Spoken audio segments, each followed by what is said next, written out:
और रूसी ड्रोन हमलों से दहल गया यूक्रेन। हमले में यूक्रेनी सैन्य पोस्ट तबाह हो गई। रूसी ड्रोन हमले से यूक्रेन की एक सैन्य पोस्ट तबाह हो गई।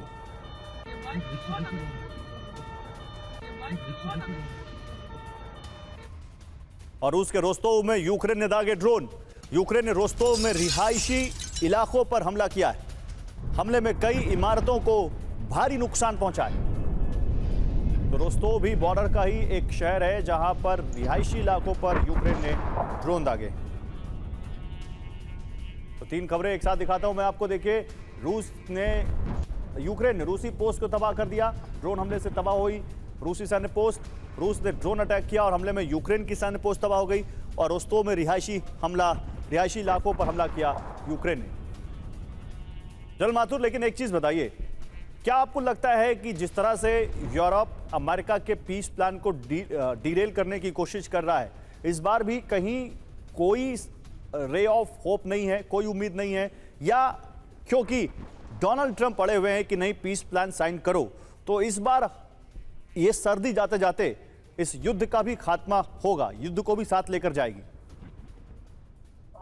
देखिए, मैं बता दूं आपको कि जब आप अपना जो डिजायर्ड एंड स्टेट है उसको इतनी एक्सट्रीम पर रखेंगे तो मुझे लगता नहीं है कि उसका कोई सोल्यूशन निकल पाएगा।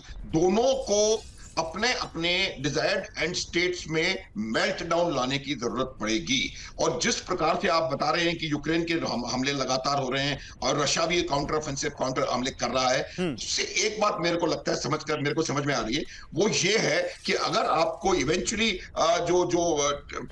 टेबल पे जाना पड़ेगा, नेगोशिएटिंग टेबल पे, और उस समय कहीं अगर ऐसा हुआ कि भाई जो जहां है वहीं सीज फायर करें और बाकी बातचीत बाद में करें, तो अब मेरे को लगता है कहीं ना कहीं थोड़ा सा अटेंशन वो ग्राउंड पोजीशन को इंप्रूव करने में दे रहे हैं। यही वजह है कि रशिया भी लगातार जमीनी हमले कर रहा है और ज्यादा से ज्यादा विलेजेस को या ग्राउंड को कैप्चर करने की कोशिश कर रहा है। और जो यूक्रेन है वो रीगेन करने का प्रयास कर रहा है उन जगहों को, क्योंकि अगर ये शुरुआत हुई किसी भी पीस प्लान की तो पहला ये होगा कि भाई जो जहां है वहीं सीज फायर किया जाए और उसके बाद बातचीत की जाए। और अगर ऐसे में उसी जगह पर सीज फायर किया जाएगा तो उसमें दोनों साइड्स अभी चाह रही है कि वो थोड़ा इंपॉर्टेंस करें। मैं एक बात बताऊं गौरव, दोनों टिके हुए हैं, दोनों कहीं ना कहीं चाहते हैं, मेरे को क्योंकि 3-4 साल लगातार हो गए हैं, इतना आसान नहीं होता है 4 साल लगातार एक आर्मी को लड़ते रहना। तो ये कहीं ना कहीं उनके बैक ऑफ द माइंड है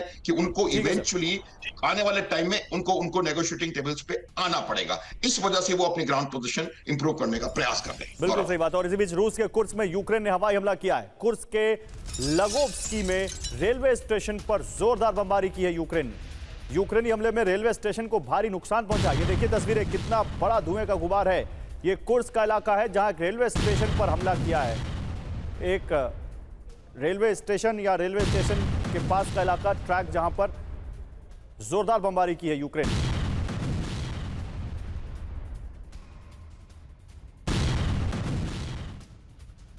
और रूस के अनापा में यूक्रेन का ड्रोन अटैक।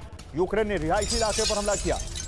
अनापा में ड्रोन अटैक किया है यूक्रेन ने, हमला किया है वहां पर रिहायशी इलाके में यूक्रेन ने।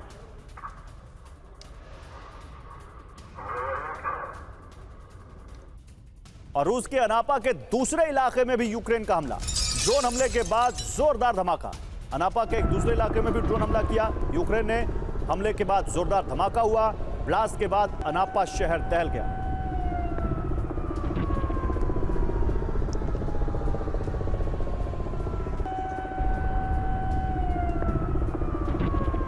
अम्बेसडर मल्होत्रा, क्या आपको लगता है कि जो अभी बात जनरल माथुर कह रहे थे, नेगोशिएशन पावर ही मजबूत करने की कोशिश दोनों तरफ से की जा रही है, जो हम अटैक देख रहे हैं यूक्रेन के भी इस वक्त?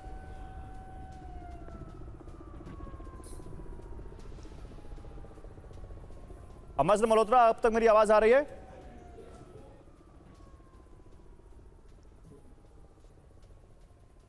लगता है अम्बेसडर मल्होत्रा तक आवाज नहीं जा रही। जनरल माथुर, तो नेगोशिएशन पावर तो फिर यूक्रेन भी मजबूत कर रहा है अपनी? बिल्कुल बिल्कुल, मैं यही कह रहा हूं। इसीलिए आप देखिए क्या होगा कि जब आप सीज फायर, किसी भी प्रकार का शॉर्ट हो, अनस्टेबल हो, किसी भी प्रकार के सीज फायर को देख रहे हैं, उस समय जो पोजीशन ग्राउंड के ऊपर होगी वो इंपॉर्टेंट होती है। उसी वजह से आप देखेंगे कि जो पहले पूरा कॉन्सेंट्रेशन अट्रिशन वॉरफेयर, पूरा कॉन्सेंट्रेशन नॉन कॉन्टैक्ट वॉरफेयर पे था और सिर्फ ड्रोन्स और मिसाइल्स और एयरक्राफ्ट से लड़ाई हो रही थी, वो कहीं ना कहीं आपने पिछले कुछ दिनों में देखा होगा। ये मेरे को इस प्रकार का नजर आ रहा है कि उन्होंने इंटेंसिटी ग्राउंड ऑपरेशंस की बढ़ाई है। उसके लिए वो ग्राउंड ट्रूप्स का इंतजाम भी कर रहे हैं। मेरे ख्याल से Russia is looking for ground troops, कहीं से और से उनको इसको लाने का प्रयास कर रहे हैं। तो मेरा यह मानना है कि अब कहीं ना कहीं दोनों को यह लग रहा है कि हमें गाए बगाए नेगोशिएटिंग टेबल्स पे आना पड़ेगा। उस समय अपनी एक्चुअल फिजिकल ग्राउंड पोजीशन पे वो पोजीशन को ठीक है, मैं एक व्यू इस पर एम्बेसडर मल्होत्रा का भी चाहता हूं। एम्बेसडर मल्होत्रा, जो बात जनरल माथुर कह रहे हैं, आपको भी लगता है कि ये पूरी लड़ाई केवल इस वक्त नेगोशिएशन पावर जितनी से ज्यादा खुद की मजबूत कर ली जाए उसी की रेस चल रही है, क्योंकि सबको मालूम है कि कभी ना कभी तो आना ही पड़ेगा टेबल पर?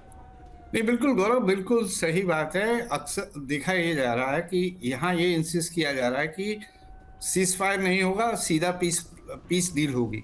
लेकिन हकीकत में होता यही है कि पहले सीज फायर होता है और उसके बाद में जो है पॉइंट बाय पॉइंट डिस्कशन होता है, पहले लड़ाई रुकवाई जाती है। ठीक बात है। ऐसी सिचुएशन में जो स्टैंड स्टिल एग्रीमेंट होता है कि आप जहां, जैसे जनरल साहब ने भी कहा, जो जहां है वो वहीं बैठा रहेगा और उसके बाद फिर सालों साल चलती रहती है। अब ये जब रशिया और जॉर्जिया का कितने साल हो गए यार इस बात को, 2008 में लड़ाई हुई थी, उसके बाद से ये सब चले जा रहा है। जिनेवा टॉक्स, उसका कोई फैसला नहीं हो रहा है।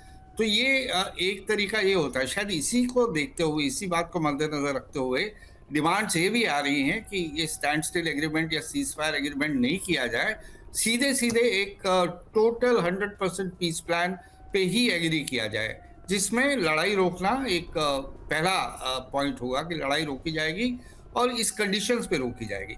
तो अगर तो ये दूसरे वाली सिचुएशन है कि जो जहां है वहां पे रोक दिया जाए, इसे सील कर दिया जाए और बाद में देखेंगे कि इसकी ऑनरशिप किसकी है, सॉवरेनिटी किसकी है। तो उस पॉइंट ऑफ व्यू से अगर आप देखते हैं तो जिसके पास जितना कब्जा होगा वो एडवांटेज में होगा। बड़ी बात आप कह रहे हैं। देखिए, इसी बीच एक और बड़ी खबर आ रही है, मैं आ रहा हूं आपके पास। एक और बड़ी खबर आ रही है, पुतिन के भारत दौरे से पहले जेलेंस्की की पेरिस में मैक्रों से मुलाकात होगी। मैक्रों और जेलेंस्की की सोमवार को मुलाकात होनी है। मीटिंग में पीस प्लान को लेकर चर्चा की जाएगी। तो यूरोप के नेताओं से मिल रहे हैं जेलेंस्की। इसी बीच जब पुतिन भारत आ रहे हैं उससे पहले जेलेंस्की पेरिस जा रहे हैं और वहां वो फ्रेंच प्रेसिडेंट इमैनुअल मैक्रों से मुलाकात करेंगे। और इसी बीच एक और बड़ी खबर आ रही है, अमेरिका जाएगा यूक्रेन का प्रतिनिधिमंडल। ट्रंप की टीम से यूक्रेन की मीटिंग है और ये क्यों है? क्योंकि पीस प्लान पर बात करनी है। ट्रंप ने 28 पॉइंट्स का एक पीस प्लान दिया है यूक्रेन को। अब यूक्रेन की तरफ से एक टीम जा रही है जहां ट्रंप से मुलाकात होगी और पीस प्लान पर चर्चा होगी। और इस वक्त की एक और बड़ी खबर है, न्यूक्लियर वॉर की स्थिति में टारगेट पर अमेरिका के टॉप 5 शहर। वॉशिंगटन राजनीतिक और सैन्य कमान होने से नंबर 1 खतरा है। ग्लोबल फाइनेंस हब होने से हाई रिस्क पर है न्यूयॉर्क। इसके अलावा लॉस एंजलिस, सैन फ्रांसिस्को और ह्यूस्टन जो है वो भी यहां न्यूक्लियर वॉर की स्थिति में बहुत वल्नरेबल हैं। टेक और एनर्जी हब होने की वजह से सैन फ्रांसिस्को और ह्यूस्टन पर भी असर, ह्यूस्टन भी टारगेट पर होंगे। कैसे, आइए मैं आपको डिटेल में बताता हूं। सबसे पहले तो राजधानी अमेरिका की वॉशिंगटन डीसी। न्यूक्लियर अटैक में सबसे पहले हमले की आशंका व्हाइट हाउस, कैपिटल और पेंटागन होने से टॉप स्ट्राइक टारगेट है न्यूयॉर्क, क्योंकि फाइनेंशियल हब है, फाइनेंशियल पावर है अमेरिका की और न्यूयॉर्क स्टॉक एक्सचेंज है वहां पर, इसलिए दूसरा सबसे बड़ा खतरा वो बनता है। लॉस एंड खतरा मतलब उस पर है खतरा, वो टारगेट बनता है। लॉस एंजलिस पोर्ट सिस्टम और एंटरटेनमेंट इंडस्ट्री है, हॉलीवुड हब है, इसलिए वो हाई वैल्यू टारगेट बन जाती है। San Francisco, Silicon Valley, America की टेक लाइफलाइन पर सीधा खतरा है। और पांचवा Houston, oil gas network, nuclear scenario में सबसे गंभीर रिस्क यहां भी है। क्या ऐसा कुछ हो सकता है जनरल माथुर कि हम एक बार फिर से हिरोशिमा और नागासाकी जैसा कुछ दोहराते हुए देखें, या ये जो रिपोर्ट्स आ रही हैं अलग अलग पब्लिकेशंस की, अलग अलग जो ये रिपोर्ट है ये CSIS, रांड और एटॉमिक साइंटिस्ट की रिपोर्ट्स है, क्या ऐसा हो सकता है कुछ जो ये रिपोर्ट्स कह रही हैं?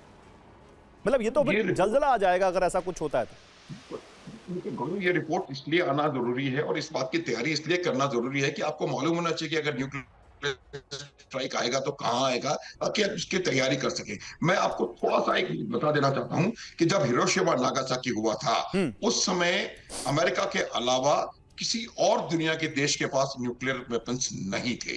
इस वजह से अमेरिका उन न्यूक्लियर वेपन्स का प्रयोग कर सका, किसी के पास भी नहीं थे।